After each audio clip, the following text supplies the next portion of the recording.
terus mulane terus ana cerita sing beling-beling. Asu tetep kawin, kon tirakat tetep kawin. Dipasutno Nabi Nuh. Kowe iku kan pelaturane gak oleh kawin. Ngerti toh kekawin, gak nekah kawin. Asu gak kuat kan tetep kawin. Nabi Nuh duka dipasutno. Kowe kewan sing paling kangelan nak kawin. Mulane asu kewan sing paling kangelan kawin nganti saiki. Tahu dulu kawin asu. Mesti tahu kabeh, beling-beling ini wis tahu dulu. Harga Nabi Nuh mangkel dipenging kawin. Kawin. Mulane anjing kewan paling sulit. Mesti nak kawin itu paling repot. Mesti dorong, karena delok pahame dorong. Akhire. Lah iku pangeran ngelingno kita. Kowe iku eling, mbah-mbah iku tau dislametno. Napa? Prau. Iku jenenge napa? Abahum al-usul. Karena manusia itu punya dua generasi. Generasi pertama Nabi Adam. Paham nggih? Terus era Nabi Adam entek kabeh kecuali wong sing ikut praunya Nabi Nuh. Maka orang yang sekarang kita ini sebetulnya sudah steril. Karena pasti turunannya wong mukmin. Saya ulang lagi ya, kita ini sudah steril, pasti turunannya orang mukmin karena setelah era Nabi Nuh semua orang kafir mati kecuali 80 orang sing ikut di kapalnya Nabi Nuh. Maka generasi kita diistilahkan dalam surat Isra dzurriyyataman hamalna ma'anu. Jadi dua, ya saya ulang lagi ya, ada dua istilah generasi ya Bani Adam. Setelah itu ada tragedi besar yaitu Banjir yang hidup hanya orang yang ikut di kapalnya Nabi Nuh. Maka istilah surat Isra apa? Kita ini apa? Dzurriyyataman hamalna ma'anu. Bahwa kita ini dzurriyyahnya orang yang diangkut Allah lewat perahunya Nabi Nuh. Nah, di sini terus diulang lagi oleh Allah supaya kita ingat wa ayatul lahum anna hamalna dzurriyyatahum fil fulkil mas'un. Mulane disebut apa? Abahum al-usul apa? Bapak-bapak kita yang dari pokok, yang asal usul kita yang pokok. Lah yo wong ayat Yasin wis ngene iki keterangane ilmiah, terus bid'ah ning ndi? Terus susah opo cara diwaca wong iki mau cerita ayat ilmi? Ya, tapi sing maca terus ora ro ilmiah itu kasiate. Dadi padha dene. Sing nyalahno ya padha dene, sing disalahno ya. Wis baru kae ngaji ben sampean ngerti. Wis pokoke kula suwun. Ora usah debat. Ibadah sing nilai pangeran. Kamu enggak perlu cari mayoritas minoritas. Pada akhirnya sing nentokno ku pangeran.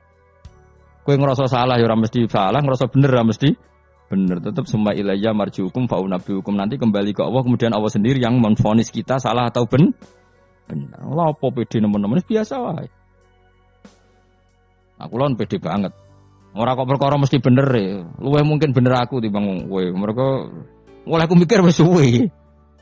Kowe gerudak-geruduk kan gak jelas. Debat kok anak anut status ormase, orang nganggo ilmiah ya anut status. Ya debat juga golek khazanah ilmune itu anut status. Terus ilmune piye? Waduh.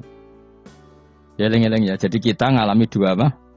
Generasi. Generasi pertama kita disebut Bani Adam dan itu nyata adanya. Terus generasi kita kadang-kadang oleh Allah disebut apa? Dzurriyyataman hamalna ma'anu. Bahwa kita ini zuriyahnya orang yang diselamatkan di perahunya Nabi. Terus ini di sini diulang wa ayatul lahum anna hamalna dzurriyyatahum fil fulk. Nah, kendaraan itu zaman itu kan enggak ada mobil, enggak ada pesawat, enggak ada kendaraan yang lain. Tapi Allah sudah mengingatkan lewat surat Yasin wa khalaqna lahum mim mislihi ma yarkabun. Dan Allah kata Allah saya akan bikin kendaraan yang sejenis itu, maknanya yang sefungsi itu. Ini nunjukno bahwa suatu saat akan ada pesawat, ada mobil karena Allah sudah ngendikan gimana? Wa khalaqna lahum mimisli dan saya akan menciptakan kendaraan yang sefungsi itu. Sefungsi perahu, sefungsi kapal. Nisbatnya darat mungkin ya mobil, nisbatnya udara ya pesawat. Tapi Allah sudah ngendikan apa? Wa khalaqna lahum mimislihi ma yarkabun dan saya akan bikin kendaraan yang sefungsi itu yang mereka bisa menaikinya. Ma yarkabun. Jelas kan? Mulane mukjizat Al-Qur'an luar biasa. Jadi sesuatu yang belum terjadi oleh Allah ya dihentikan. Ya, tapi nak Yasin mbok gawe wiridan ya ora ngarah roh. Tapi wis ora wiridan malah ngaramno tambah karu-karuan malah. Sing bener ndi wis padha salah mbok kono. Sampeyan ketemu pangeran wis adep-adepan. Gusti, kita berdebat ini sudah lama di dunia. Tolong kasih keputusan. Pangeran duka, senroko kabeh repot. Lah kakean debat ora tahu sinau. Coba ya. Yang mengharamkan itu coba sinau Yasin detail. Kalau nggak bisa Arabnya sinau terjemahnya. Nanti terus akan mengharamkan isin dewe. Masa ayat seilmiah ini tak haramkan? Nanti yang biasa nggak jimat ya belajar ilmiah. Mosok tentang falak, astronomi kok kaitannya mbek jimat kok ora isin dewe. Bariku lagi debat. Aku gelem dadi juri nih, asal lewat proses tadi. Engko ora debat tak wis bener dhewe pendapate. Nang padha ora macane, padha ora royo cukup debat. Kok tunggal ngene, wong Afrika ku ayu ta ora? Jare wong kene ora ayu wireng. Tapi jare wong Afrika, wong Indonesia ku ayu ta ora? Oh, cempek koyo tape. Mungkin dekne darane putih gak putih tapi apa? Cempek. Coba ya sekarang dicoba aja. Kamu minta Allah gen kamu dirubah jadi gen Afrika. Kayak wong Indonesia, orang Londo kan rapati seneng. Mergo koyo bule. Paham ya? Memang kita didesain Allah punya biologis yang nggak bisa sahwat dengan orang Afrika. Wong Afrika, mulane nek ana Miss Universe Afrika diperkosake kan janggal. Dikekno aku ora doyan kok sampai ana merkosa. Karena gen kamu didesain Jawa. Tapi mungkin orang cantik di Indonesia kok diperkosa Afrika ya janggal. Ngono kok doyan. Karena desain gen kita sudah beda. Nah terus debat. Sing ayu sebenarnya mana? Ya ora perlu debat ngono wong. Kamu minta Allah gen kamu dirubah jadi Afrika. Engko orang Afrika ra darane ayu. Nah kita ini sekian pikiran kita itu sebetulnya dikendalikan Allah ya di situ itu.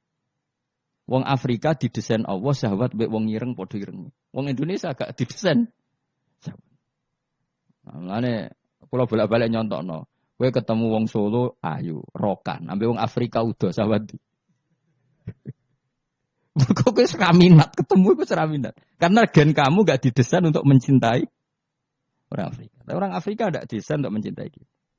Nah, makanya kita sadar bahwa pikiran kita, otak kita, saraf kita semua dalam kendali Allah Subhanahu wa ta'ala. Bukan kita yang ngatur. Jenis lahu maqalidus samawati wal semua dikendalikan. Jadi gak perlu berdebat. Kalau kita mencintai Quran, cara mencintai gimana ya? Ada orang mencintai Quran lewat baca terus ya baik. Ada yang mencintai lewat meneliti ya baik. Ada yang mencintai menghafalkannya. Susahnya apa sih ngakui orang lain?